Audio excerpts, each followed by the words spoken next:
is servant leadership? Actually, this is one of my pet themes. When I go to the corporation wellness, some executives consult me on that. I do talk about this servant leadership, how vital that is for the executives, right? And also, it is needed for our corporation culture as a whole, and also to relieve a lot of stress and burnout that the people who are under the bossy leaders, right? That means that they really egotistical, and they come from the angle like my way or highway. And I mean, that is the general atmosphere in many corporations, this egoistic led leadership, right?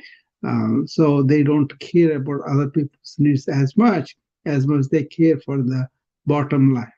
You could argue majority of the corporations are like that, but there are a lot of corporations that really care for the beings of the employees in the sense, and they do care for their employees and their needs, and then their customers or whatever the society members, whatever they belong to, considering the needs of others and servicing anything is a servant leadership, right? I particularly very uh, much appreciate that, and uh, want to promote that, and want to probably in my own leadership places of my corporation of the clinics, or my BA PAL, the online company. I do a lot of VAs, virtual assistants that work with me, right? On and off, not all the time. So as the jobs come up. So generally, the style that is giving, that is nurturing, that is really appreciating other people have needs and be aware of them and work for them, right? That's very, very important because for me, giving is getting. I don't come to get something to do. I do appreciate the pure giving from our heart is like getting something returned to self satisfaction. And also, when you are having your cup full, you don't mind giving, right? The spirituality does that. Ancient spiritual practices, they do promote that giving nature, nurturing nature, and always looking your own needs, whether they are real or do they really want them, or there's something that you don't need them really, but then upbringing, schooling, culture may say that you need this much of money, this many buildings, this many, all that, right? But when you see all those are temporary and going away, but there is something deeper within yourself that itself very joyful and happy, and uh, really that diamond I talk about all the time. Once you discover that, then you will be working for the needs of others much more easily and much more comfortably. And also, in giving something to people, you get a lot, you know, out of that service, right? That's one of the fundamental things. I also talk to the doctors who I'm helping with their burnout. I usually ask them, when you first came in, did you come in? What kind of intention was there? Was it to make money or to make name and fame, or why did you come? Many people tell me, "Oh, I wanted to help the patient. I want to service the patient." And then the culture is such that they promote egotistical mentalities, and then they really rob our humanity. That is a real conclusion that one Michael, who wrote a book of Healing the Healer, which I read in 1985 when I was going through a lot of stress in my medical initial posting. I was the chief resident. I had a lot of problems with other residents because they were not really wanting to do for the hospital, right? So that helped me immensely because he did kind of argued that the medical training itself is kind of breeding the egotistical natures of physicians, and the physicians who have come into the uh, profession to serve the patient have forgotten about that service, and then they were just doing things in a way that's not appreciated, and a lot of doctors had a lot of problems because of that too. I agree with that, and I think residency, especially resident physicians, they go through 3 years, they really dehumanize you, you know. So, so that's around the country in many states, the residency programs go on, and then they rob that humanity of the physicians in a way. And now they are more focusing on the humanities and ethics and morals and all that, that physicians have to go through the training for that, you know. But for me, the yoga, the Advaita Vedanta, the other things that I read on the ancient wisdom kind of gave me that balance, you know. I was not going out there to fulfill whatever the desires are because we already have a balanced inner self. That itself is very fulfilling. You know, it's not that we become great people. No, we just have a understanding of what is human being, what are the desires, and how to really dissolute them and all that. You know, that's all because you discover something bigger than you and bigger than what the outward world, outward achievements can give it to you. That is turning inward and realizing who we are. Anyway, many people may not want to go that far. That's okay. But generally, if an employee comes to my corporation, for example, my style was I wanted to find out what is that they really want to do, and maybe this is a stopgap of what they want to do. Many of the young girls, right? They were medical assistants. They used to come at 17, 18 years of age, and they were just coming out of the medical assistant school, and they had a long-term desire to become an RN or to become a medical assistant, whatever, right? Then they don't have the money and they want to do this job for a while now, and then graduate into that whatever they wanted to. And that kind of focus was very good to see in a young person. So I used to talk to them and then register in my mind what she wanted to be. And then I used to come back to that in her quarterly evaluations or monthly evaluations, whatever. And I used to bring that up because it was I jotted down in her file, right? So I know when I heard, I came to know what's the purpose for her. And, usually career purpose only they will tell you, right? That's okay. So understanding their deep inner desire and really helping it to her to achieve apart from the work and all that. So there was a work package, they had a salary, they had the benefits, they had all that. But then apart from that, I used to bring that up and say, what is going on with it? What are you planning now? Are you comfortable to take the online course or whatever, right? And sometimes we give the CME,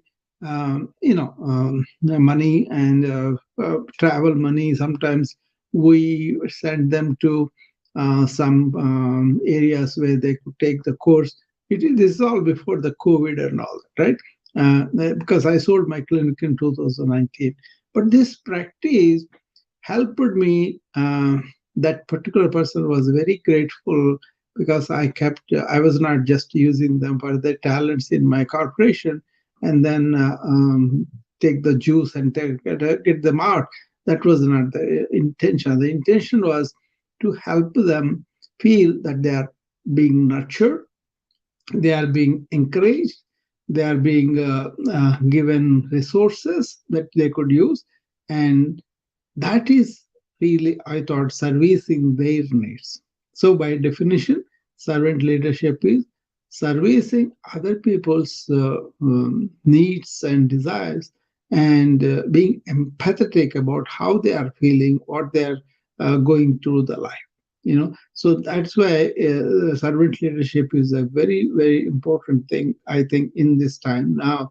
uh, when you have a bossy leader, if you are work under him, you are going to have a lot of stress, right? You may want to do something, but you are afraid of him, or you are needing to pay your mortgage or your kids. Then a lot of people toe the lane, and then they regret inwardly, and that is a very stressgenic, stress producing atmosphere, and people really pay dearly for that, right? And the burnout also, in a way, of the physicians, especially physicians feel that they are there to serve the patient, but this insurance companies, drug companies, administration, and then this EMRs, all those things are coming in between them and the patient. That's when they have to really object to it, because their license is on the line. But the people who have authority, like administration, all the people, they use a lot of tactics to make these physicians do a lot of things that they don't want to do, right? So for example, um, you want to keep a patient in the hospital because the patient is still weak and not recovered from the pneumonia or whatever he had. But then they force you, they come and say, your utilitarian person will be there.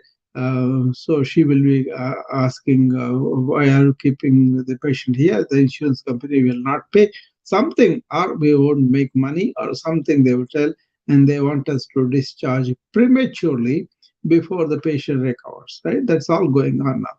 And then the doctor is under tremendous stress, okay? These are inside picture, but I know all that goes on in the hospital atmosphere.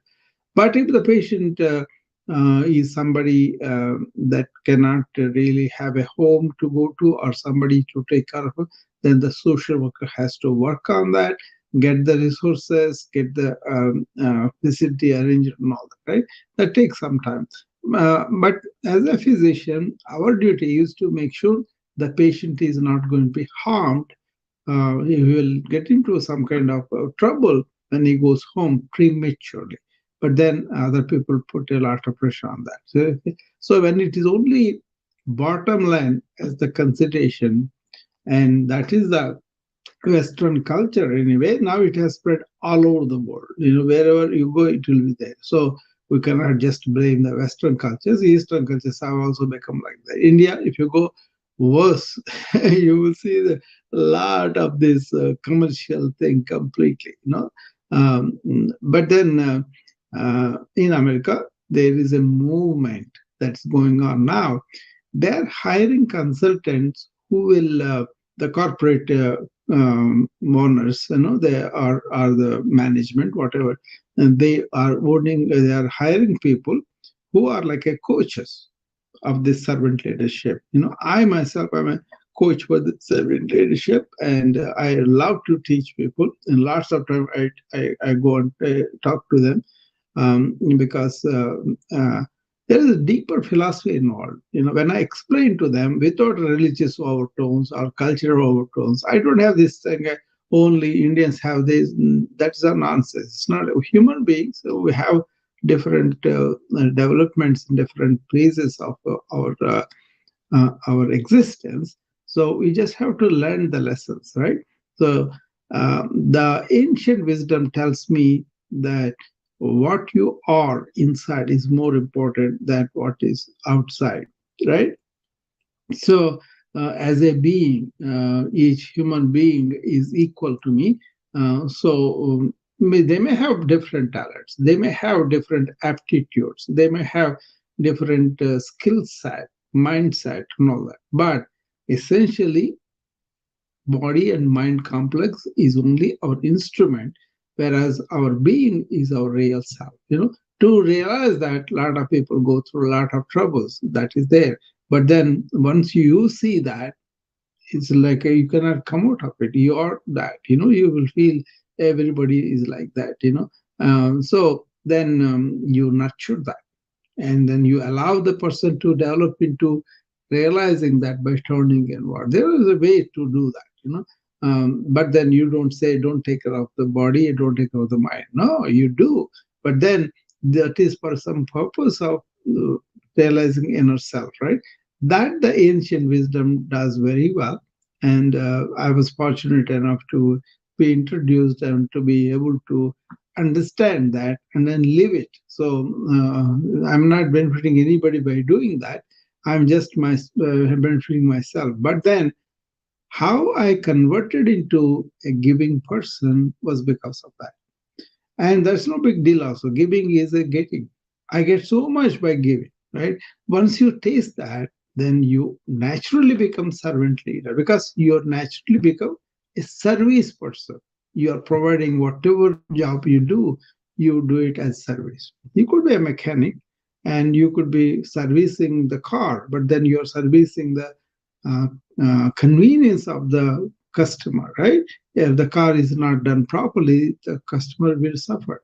So you don't want the person to suffer. You want the person to feel really comfortable with the car and all that. So then you do that with that spirit of service.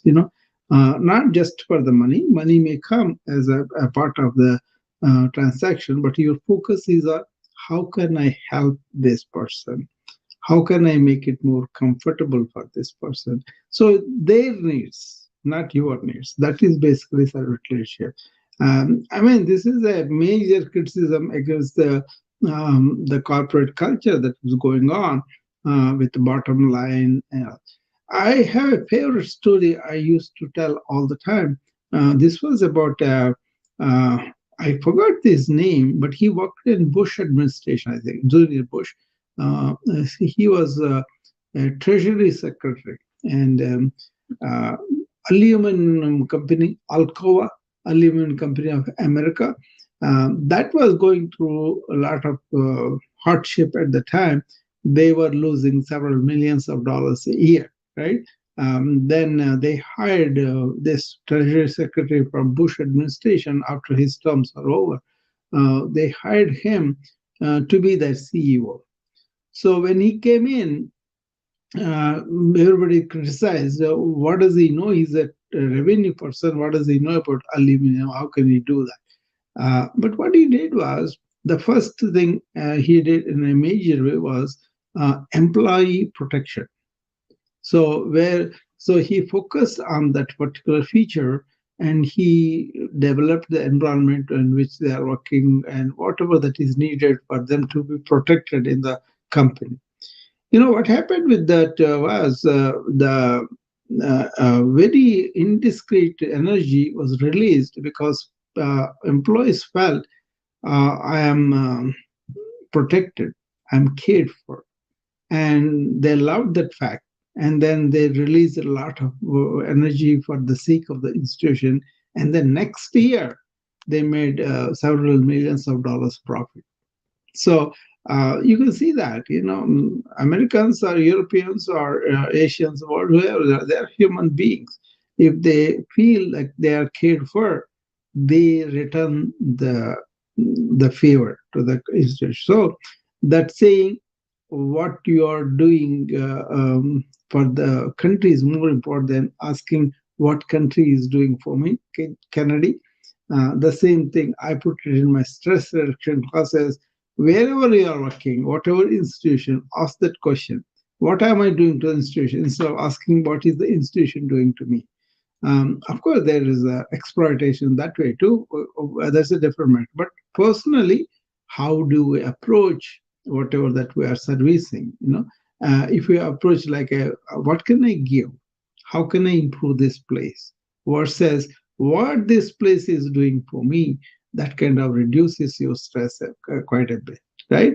Uh, When that happens, you automatically empathetic to other people's needs and empathetic to the company's needs or whatever society you are in. That helps a lot. Okay, and then you can always go for the change that you are modeling. You want this kind of change in you, and you are looking at it, and then you kind of champion that.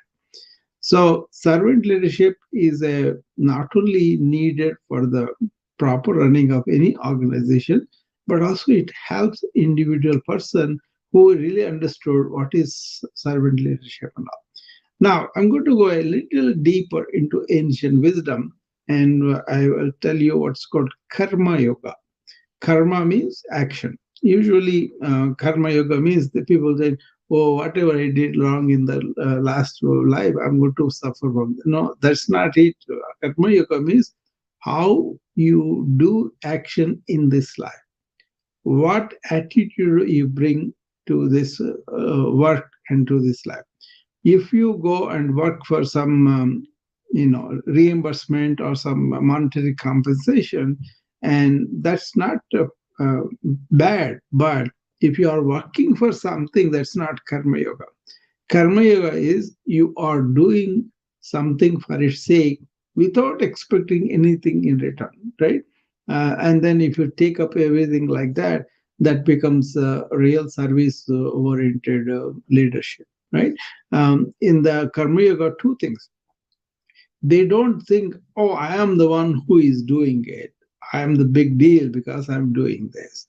That agency is not there, and you are always doing as a medium in the divine's hands to perform the job. You are doing it, okay, and also you are very happy to do that. And also second thing is no expectation of the fruits of the labor.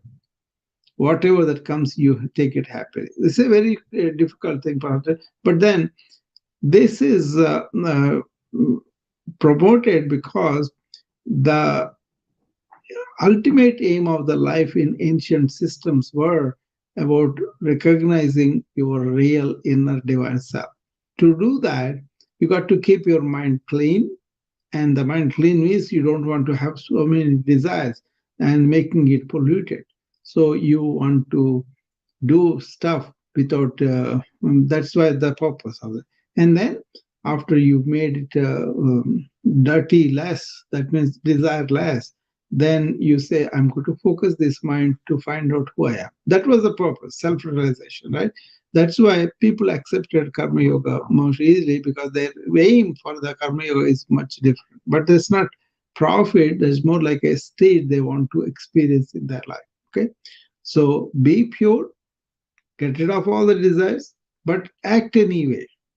Work and uh, produce work that will help other people, right? That is servant leadership, right? And then focus your mind, and then you can find out your inner self, which is very joyful, very blissful, happy, and all that. Once you are in the state, you don't care for the external things anyway. So that is the deeper purpose of servant leadership in anybody who wants to do that. And once they go into that, it's kind of looks nobler, looks altruistic and all that. But that is from the person who is you looking at. We should be getting something in return when we do something. That's the one. I wrote an article on giving is getting in my LinkedIn. So anybody interested, you can go and check that. That where I will tell them why giving is itself giving, and it gives you a lot.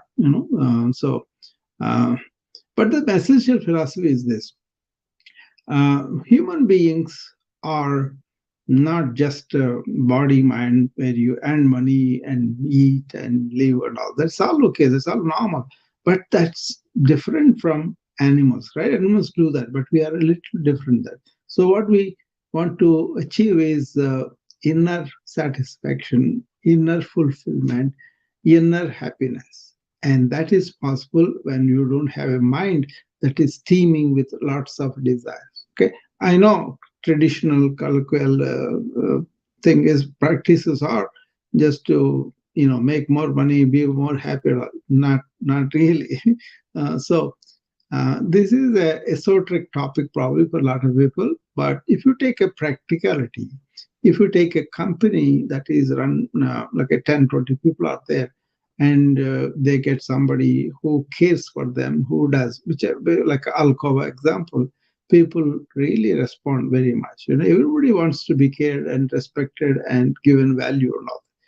But if you have a couple of people there that are really manipulating people's lives because they need the money, they need the mortgage and all that, so they can really rule over their minds and hearts, and in the long term, they lose. The last story I was going to share with you is about Rockefeller.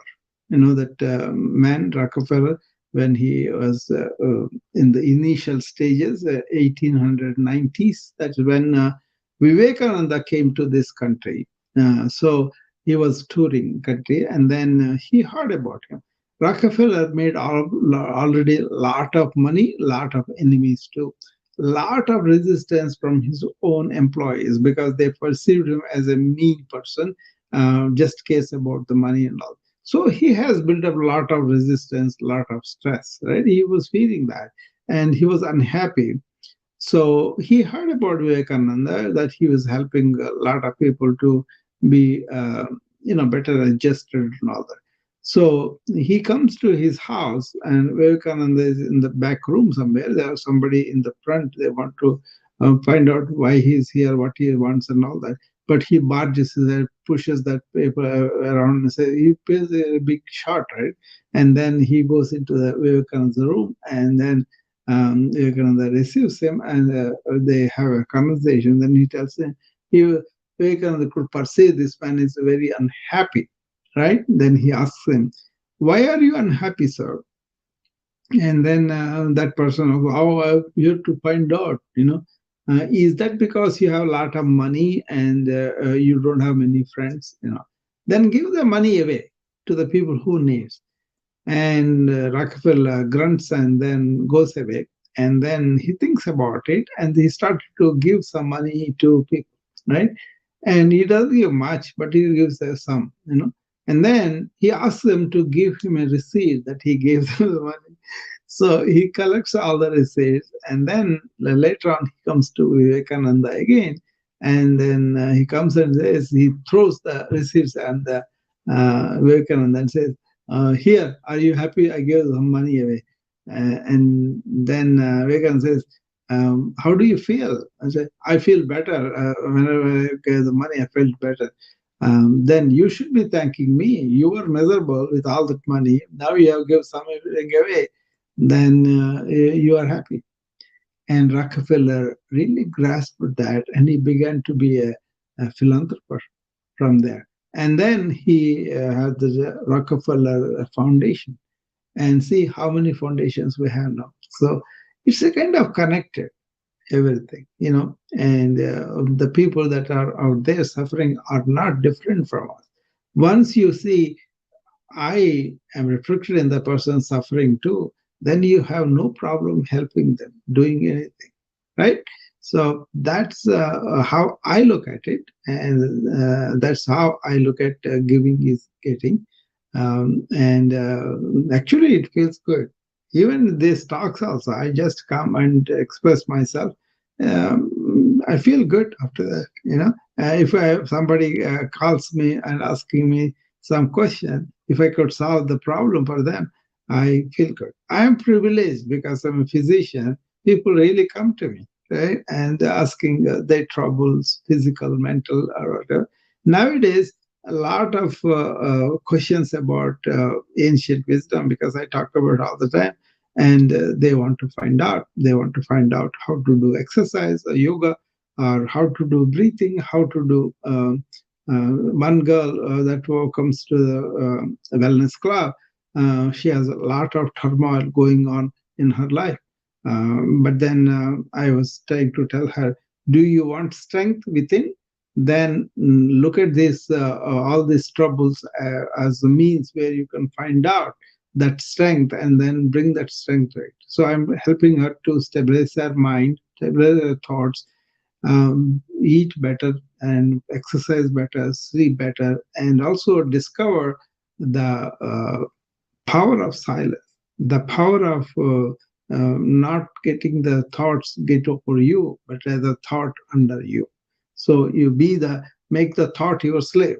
Don't be the slave of the thoughts. Then the thoughts will come and they rule over. And that is the problem with the information overload. A lot of thoughts people don't know how to use the faculty of thought to their advantage, right? So that kind of thing is. And so I want to give her inner resilience by understanding how thoughts happen, how thoughts overwhelm you, how thoughts can deplete your energy, versus how thought can be consciously used and end it. You can do that. I do that all the time, you know. So you be in the awareness, and then you think consciously what you are doing, what you have to do, and then after that is over, don't cling on to all that. That's how brain fog is formed.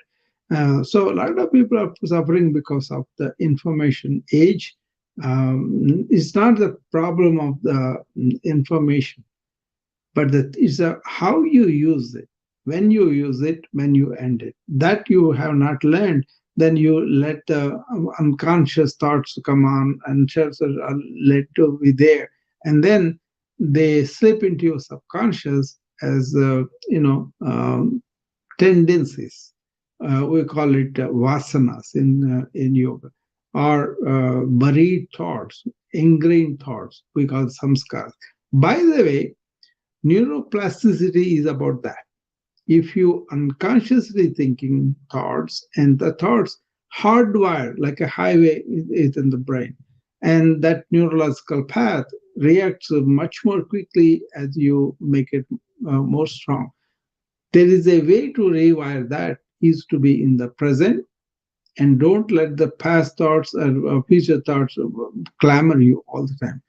Be in the present. That's a simple solution for that. Okay. And then you can replace all these hardwired thoughts with a fresh new perspective of whatever thought thinking we are doing.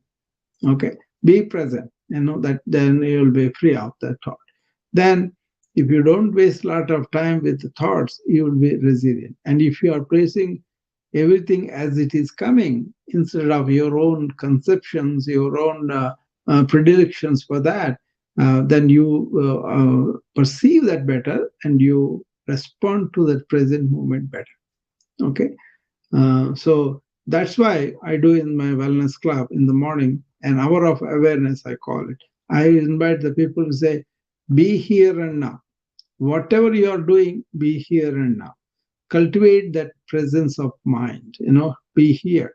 So they do that for the 1 hour, and then I invite them to take that as a perfume for their entire day. Okay.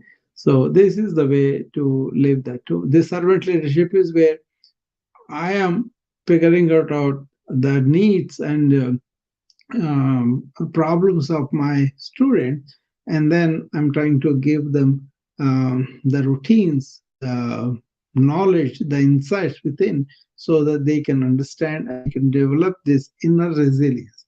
Very much needed now. Not taking a drink, not taking a smoke, and then feeling good. That is a addiction. But this is like a bringing out our natural tendencies of our thought into control, and then not allowing them to hardwire in the brain. That is being in the present. So that's what I want to talk about today. And anybody has any suggestions, or you want to come and talk about anything, please feel free. Okay. These tips are, as I told you, but those people who don't know, these are happening altogether 60 tips I have. I am on the 19th, so tomorrow 20th. So 1/3 we have done already. They should be available, all the recordings on the Clubhouse, on the Facebook, YouTube, and also on the Noom Vibe. If you want to go and review them, and you have any questions about that, call me and talk to me. Okay, I'll be happy to. Remember, giving is getting, right? I am happy to give if I know. If I don't know, we can both study. Okay. Uh, so it's all about knowledge. It's all about questions. It's not about belief. Okay. If I say something, don't believe it. Go and experiment with it. Inquire into it. And then your real neuroplasticity, where you expose yourself to a new idea, and that's where you create new cortex, right? So that's a very important thing. Right? All right. Anybody want to come up? Otherwise, I'll be closing the rooms. Okay. I'll see you again tomorrow at 8 p.m. Thank you.